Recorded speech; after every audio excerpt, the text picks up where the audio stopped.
Welcome students on my official YouTube channel Naveen sir classes. साथियों, आज polity की class 22 है, जिसमें हम प्रस्तावना भारतीय संविधान के अधिकार के स्रोत की बात करेंगे, यानी कि preamble, the source of the authority of the Indian constitution. साथियों, ये क्लास 22 है। इससे पहले 21 क्लासें हो गई हैं, जो कि प्लेलिस्ट में फ्री पड़ी हुई हैं।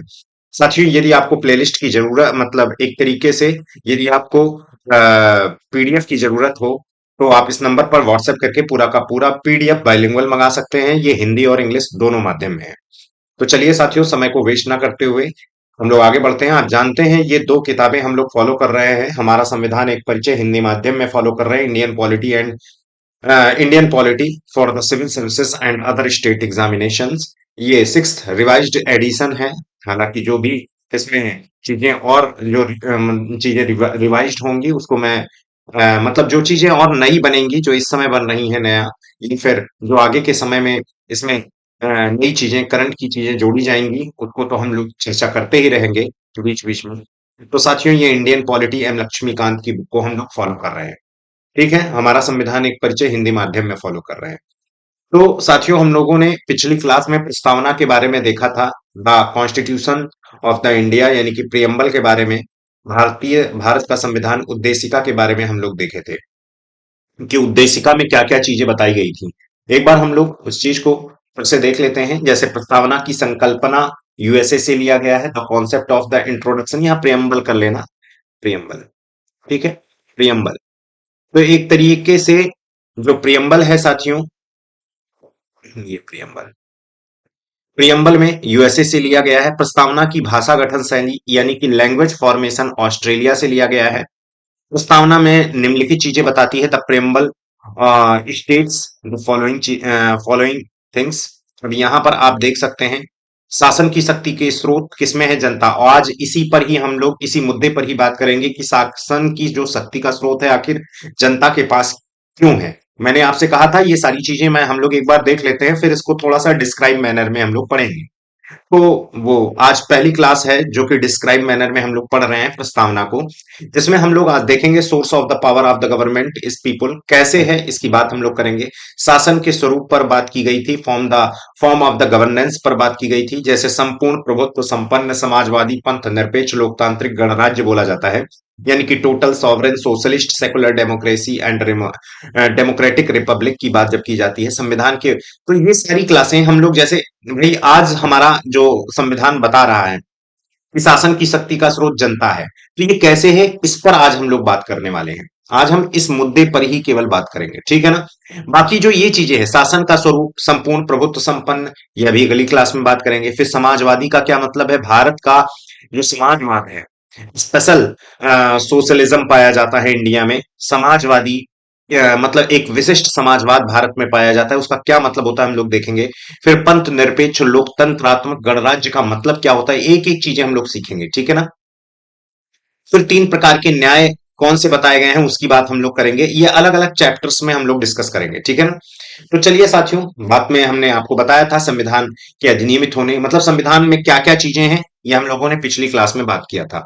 तो यहां पर साथियों एक चीज गौर करिएगा, जैसे कि लिखा हुआ है, हम भारत के लोग, भारत को, अब ये देखिए सारी चीजें, ये भारत को संपूर्ण प्रभुत्व संपन्नवादी समाजवादी पंथ निरपेक्ष, ये सारी चीजें करते करते करते इसके बाद देखिए लास्ट में लिखा गया है अंगीकृत अधिनियमित और आत्मार्पित करता है।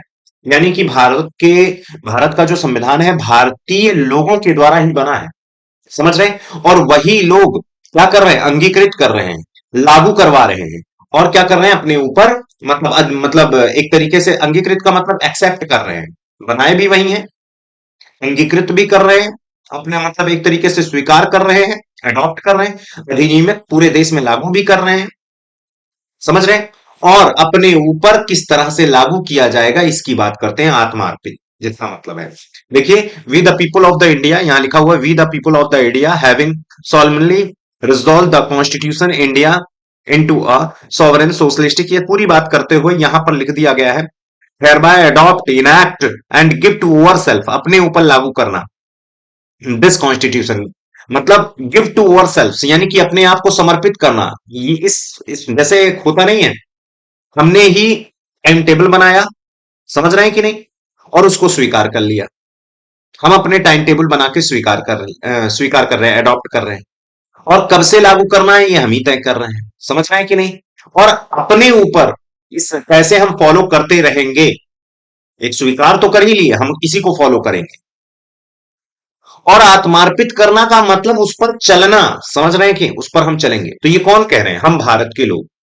इसी से पता चल जाता है कि भारत की जो जनता है, शासन की मेन शक्ति साथियों उन्हीं के पास है, उन्हीं के ही पास में है। ये बात क्लियर हो गई। और साथियों यहां पर अगर जिस भी देश में सुप्रीम पावर यानी कि सर्वोच्च शक्ति जनता के पास होती है, पीपल्स के पास होती है, जनता के पास होती है। समझ रहे हैं? उसे एक तरीके से लोक प्रभुता कहते हैं, यानी कि पीपुल सॉवरेनिटी कहते हैं। समझ रहे हैं कि नहीं? लोक प्रभुता या पॉपुलर सॉवरेनिटी के नाम से जाना जाता है। लोक प्रभुता, इसे पीपुल सॉवरेनिटी कह सकते हैं या पॉपुलर सॉवरेनिटी कह सकते हैं।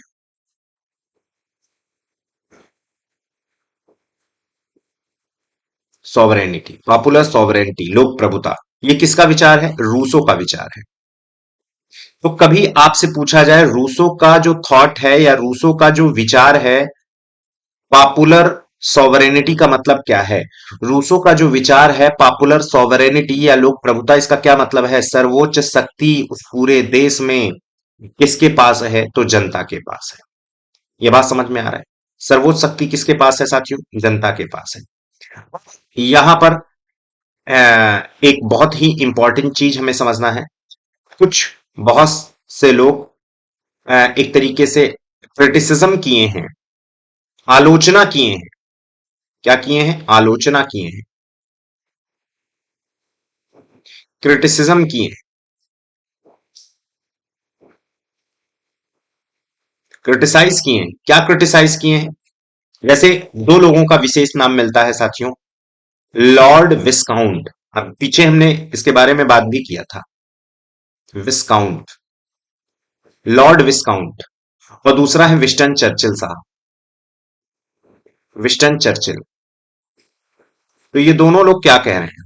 जैसे लॉर्ड विस्काउंट का ये कहना है, मतलब ये दोनों लोग का कंप्लीटली तरीके से ये कहना है, संविधान सभा जो है, मतलब जो संविधान को बनाने वाली संविधान सभा थी, समझ रहे हैं, वो भारत की समस्त जनता का प्रतिनिधित्व तो नहीं करती थी।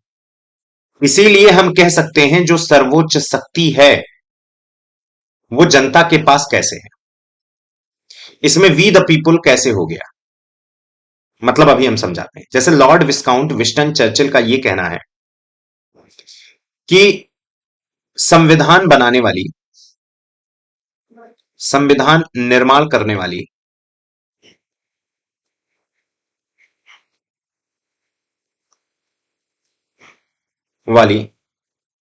संविधान सभा, कॉन्स्टिट्यूएंट असेंबली जिसे हम कहते हैं, संविधान सभा समस्त जनता का प्रतिनिधित्व नहीं करती है।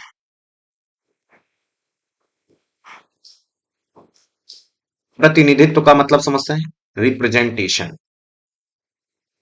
प्रतिनिधित्व नहीं करती है, नहीं करती थी। संविधान यानी कि कॉन्स्टिट्यूशन, इंग्लिश वाले परेशान बिल्कुल नहीं है। कॉन्स्टिट्यूशन, संविधान सभा, कॉन्स्टिट्यूएंट असेंबली, समस्त जनता यानी कि ऑल पीपुल। प्रतिनिधित्व का मतलब समझते हैं? रिप्रेजेंटेशन।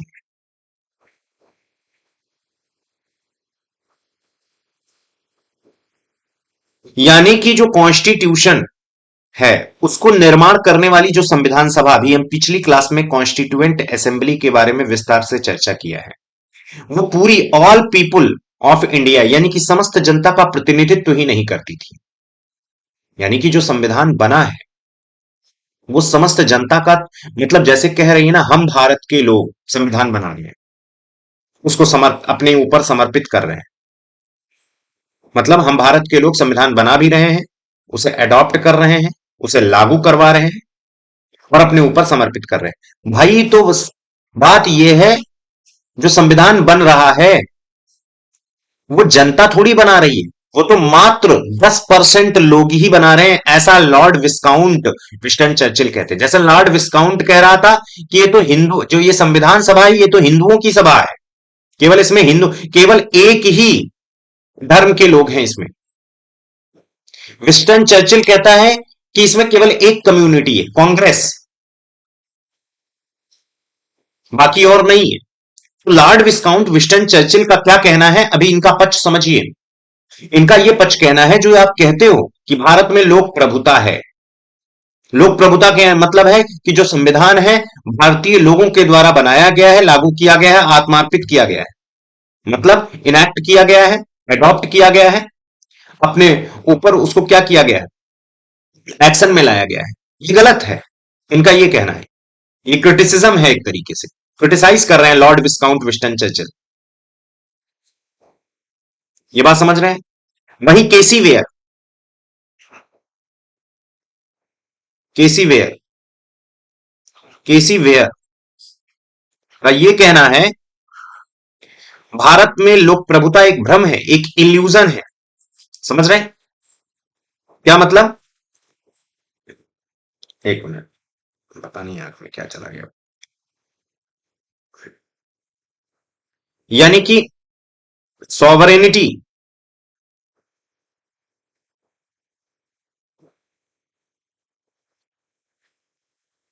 इन इंडिया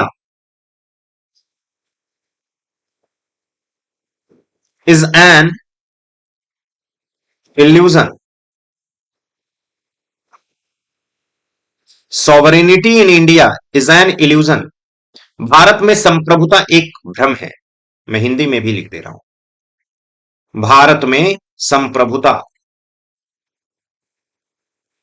एक भ्रम है। ये किसने कहा? ये क्वेश्चन पूछा जा सकता है पीसीएस के एग्जाम में या सीडीएस एनडीए के एग्जाम में, आरओ के एग्जाम में, कि बताइए sovereignty in India is an illusion, Bharat में संप्रभुता एक भ्रम है, केसी वेयर ने कहा। इस आधार पर ये लोग कह रहे हैं भैया जो संविधान बना है ना, वो तो संविधान सभा ने बनाया है। क्या कहना है? जो संविधान बना है, एक मिनट,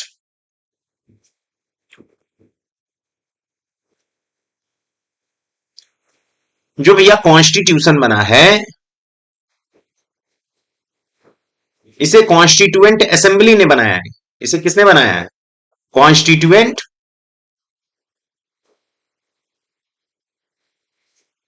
असेंबली ने बनाया है। इसे कॉन्स्टिट्यूएंट असेंबली ने बनाया, यानी कि संविधान सभा ने बनाया है।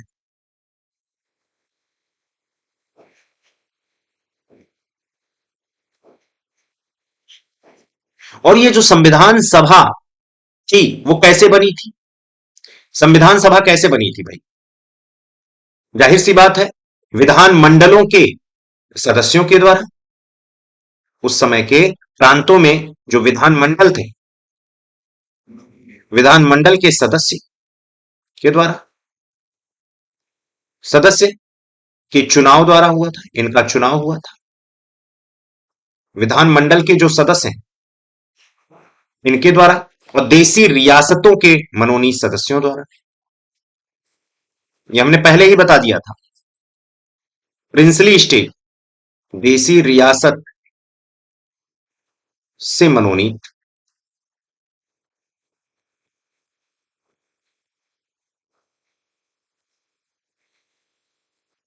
क्या हुआ भाई? दो जगहों से ये बनी थी। विधानमंडल जो थे, लेजिस्लेटिव असेंबली जो थी, लेजिस्लेटिव असेंबली के जो मेंबर थे, उनके उनमें जब इलेक्शन हुआ तब संविधान सभा में लोग पहुंचे, और देसी रियासत यानी कि प्रिंसली स्टेट के नॉमिनेटेड मेंबर के द्वारा ये था। लेकिन कहा जाता है ये लोग तो पार्टिसिपेट ही नहीं किए थे। तो गया कौन था? विधानमंडल के सदस्य। विधानमंडल के सदस्यों में इनका क्या हुआ था? चुनाव हुआ था। संविधान सभा में कौन गया था? विधानमंडल के सदस्यों में चुनित, यानी कि एक तरीके से जो लेजिस्लेटिव असेंबली के मेंबर में चुनाव करके लोगों को कहां भेजा गया था? संविधान सभा में। और तो ये बताइए, जो ये सदस्य गए हुए हैं, जो ये सदस्य गए हुए हैं, इनको कौन चुना है? आप देखिए ना, जनता। तो केसी वेयर वगैरह का कहना क्या है, लॉर्ड विस्काउंट विस्टन चर्चिल का कहना क्या है, ये जो ये कॉन्स्टिट्यूशन है, ये कॉन्स्टिट्यूएंट असेंबली के द्वारा कॉन्स्टिट्यूएंट असेंबली के द्वारा बनाया गया, संविधान सभा के द्वारा बनाया गया। इसमें मेंबर कहां से आए हैं? विधानमंडल के सदस्य। देसी रियासत वाले तो भाग ही नहीं लिए थे, प्रिंसली स्टेट वाले तो भाग ही नहीं लिए थे। विधानमंडल के सदस्य कहां से आए थे? जनता के मतलब पूरी जनता के 10% वोटिंग के द्वारा। जो हमारे भारतीय जनता थी उसमें मात्र 10% तो लोग चुनाव मतलब इलेक्ट करके इनको भेजते थे। 10% जो हमारी जनता थी, इंडिया जनता, भारत की जनता 10%, मतलब भारत की जनता को अगर देखा जाए तो सबको वोट डालने का अधिकार नहीं था। वोट डालने का अधिकार किसको था बता सकते हैं? शिक्षा और संपत्ति के आधार पर था, एजुकेशन, समझ रहे हैं, और उनकी टोटल कैपिटल प्रॉपर्टी के बेस पर ही उनको वोट डालने का अधिकार था। भारत की जनता पूरी कहां शामिल हुई थी? मात्र 10% लोग ही तो शामिल हुए थे। किसको चुनने में? विधानमंडल के सदस्यों के द्वारा, मतलब विधानमंडल के सदस्यों को चुनने में। और विधानमंडल के जो सदस्य थे, लेजिस्लेटिव असेंबली के जो मेंबर थे, वही तो संविधान सभा बनाए थे। तो भैया ये बताओ, इसमें पूरी जनता का प्रतिनिधित्व कहां है? मात्र 10% जनता का ही तो प्रतिनिधित्व है।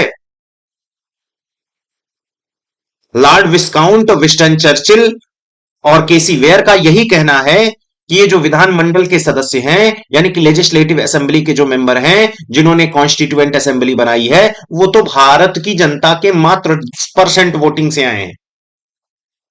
सब लोग तो उसमें वोट भी नहीं डाले हैं। इसलिए भारत की जनता ये क्यों कह रही है कि हम भारत के लोग, इसमें जो भारत की जनता है, हम भारत के लोग, इसमें तो मात्र कुछ ही लोग हैं जो संविधान का निर्माण किए हैं, वही अंगीकृत किए हैं। तो ये चीज क्या कह रहे हैं केसी वेयर? भारत में संप्रभुता, सॉरी, वो क्या थी, लोक प्रभुता, एक क्या है जो यहां पर लोक प्रभुता की बात की गई है, यहां पर sovereignty in India is an illusion. यहां पर यहां आप ये भी कह सकते हैं, पॉपुलर सॉवरेनिटी की जब बात की जाती है, लोक प्रभुता, यानी कि ये वर्ड जो यूज किया गया है, sovereignty in India is an illusion, एक भ्रम है। बात समझ रहे हैं? लोक प्रभुता यहां पर संप्रभुता ना कह के, यहां सॉवरेनिटी जो शब्द है, ये किस शब्द के लिए आया है? लोक प्रभुता के लिए आया है। समझ रहे हैं? हालांकि इंग्लिश में ये वर्ड यूज किया जाता है, लेकिन यहां लोक प्रभुता है, पॉपुलर सॉवरेनिटी है, यहां पर आप लगा सकते हो पॉपुलर सॉवरेनिटी, भारत की लोक संप्रभुता। लोक संप्रभुता, संप्रभुता है तो एक अलग ही चीज हो जाएगी, जो अगली क्लास में हम लोग चर्चा करेंगे। लोक संप्रभुता एक भ्रम है, पॉपुलर सॉवरेनिटी एक भ्रम है। हालांकि sovereignty in India is an illusion, ये भी कहीं कहीं जगह पर लिखा मिल जाता है, लेकिन ध्यान में रखिएगा यहां पॉपुलर सॉवरेनिटी की बात की गई है, लोक प्रभुता की बात की गई है। ये बात समझ रहे हैं? तो यहां पर कहने का आशय है कि जनता 10% आई है, लेकिन इसका आंसर भी मैंने आपको दिया। भाई उस समय भारत के पास इतने संसाधन नहीं थे, रिसोर्सेज नहीं थे कि पूरे ऑल इंडिया में चुनाव कराया जा सके। और भारत की जनता, पूरी जनता पढ़ी लिखी नहीं थी, यानी कि साथियों, इसका मेन कारण था भारत में जो संविधान सभा बनी है, केवल 10% ही वोटिंग हुए हैं। मानते हैं 10% ही लोग वोट डाले हैं, लेकिन इस 10% में हर कम्युनिटी के लोग हैं। मैंने आपको पिछली क्लास में इसके बारे में अच्छे से चर्चा की है। डॉक्टर अंबेडकर थे, जो कि कांग्रेसी तो नहीं थे, वो तो पिछड़े दल से आ रहे थे। ऐसे न जाने कितने हैं इसमें जो कि अलग अलग कम्युनिटी से बिलोंग करते हैं, अलग अलग धर्म से बिलोंग करते हैं। तो ये करना कि पूरी एक तरीके से पूरी जनता के द्वारा इलेक्ट करके भेजना, ये उस समय पहली बात तो रिसोर्सेज नहीं थे, और दूसरा एजुकेशन सिस्टम, अभी तो देश लगभग आजाद ही हो रहा था। एजुकेशन सिस्टम प्रॉपर नहीं था कि सब एजुकेटेड हों, सबको पता है किसको वोट डालना है, नहीं था। दूसरा, रिसोर्सेस की कमी थी। रिसोर्सेस का मतलब संसाधन की कमी थी। एजुकेशन सिस्टम यानी कि शिक्षा तंत्र उतना संपन्न नहीं था। तो अगर तर्क देना चाहे तो ये इंपॉर्टेंट तर्क है। क्यों 10% ही वोटिंग? ये तो भाई ऐसे में तो केसीवेयर सही लगेंगे, समझ रहे हैं? लॉर्ड विस्काउंट सही लगेंगे, विस्टन चर्चिल सही लगेंगे कि हम भारत के लोग कैसे हो गया। इसमें तो मात्र कुछ ही लोग हैं, समझ रहे हैं कि नहीं? तो इसमें पूरी जनता का तो प्रतिनिधित्व है नहीं। इसलिए लोक प्रभुता सही नहीं कहा जा सकता कि भारत के लोग के ही पास सबसे बड़ी शक्ति है। कुछ लोगों के पास सिर्फ शक्ति है ये बोला जा सकता है, लेकिन पूरी जनता के पास शक्ति है ये नहीं कहा जा सकता, ऐसा उनका मानना था। लेकिन बात ये देखिए ना, भारत में एजुकेशन सिस्टम बहुत अच्छा नहीं था, भारत में रिसोर्सेस आप देख लीजिए। देश की आजादी के बाद 52-53 में चुनाव कराए गए, 47 में देश आजाद है, लगभग 4-5 साल बाद इलेक्शन हो पा रहे हैं सही से। तो उस समय तो हमारे साथ ये भी था ना, और ये सबसे बड़ा ड्रॉबैक था, सबसे बड़ा ड्रॉबैक था। केवल ये ऐसा नहीं कहा जा सकता बस यही दो चीजों की कमी, ऐसा नहीं कहा जा सकता। जैसे ड्राइवर अगर अंधा हो तो ये नहीं कहेंगे अरे बस आंख ही तो नहीं है उसके पास, अरे आंख नहीं है तो एक्सीडेंट करा देगा। बहुत बड़ी बात है ये, सही से दिखाई नहीं देता तो बहुत बड़ी दिक्कत है, एक्सीडेंट करा देगा वो। तो बात यह है एजुकेशन सिस्टम, शिक्षा तंत्र और रिसोर्सेस की कमी थी, इसका ये है। तो आज की क्लास में ये समझ गए मेन सोर्स जो अथॉरिटी है, source of the authority of the constitution किसके पास है? जनता के पास है। जनता ही सर्वोच्च है। हाँ, उस समय 10% वोटिंग ही मात्र उस समय था, क्योंकि देश की उस समय की ऐसी स्थिति ही थी, ऐसी परिस्थिति ही थी, समझ रहे हैं? लेकिन आज अगर देखा जाए तो भारत एक सबसे बड़ा लोकतांत्रिक देश है जिसमें जनता सर्वोच्च है। 5 साल के बाद तो हम सरकारें हटा देते हैं, समझ रहे हैं कि नहीं? तो साथियों, आज के लिए इतना ही, फिर अगली क्लास में मिलते हैं।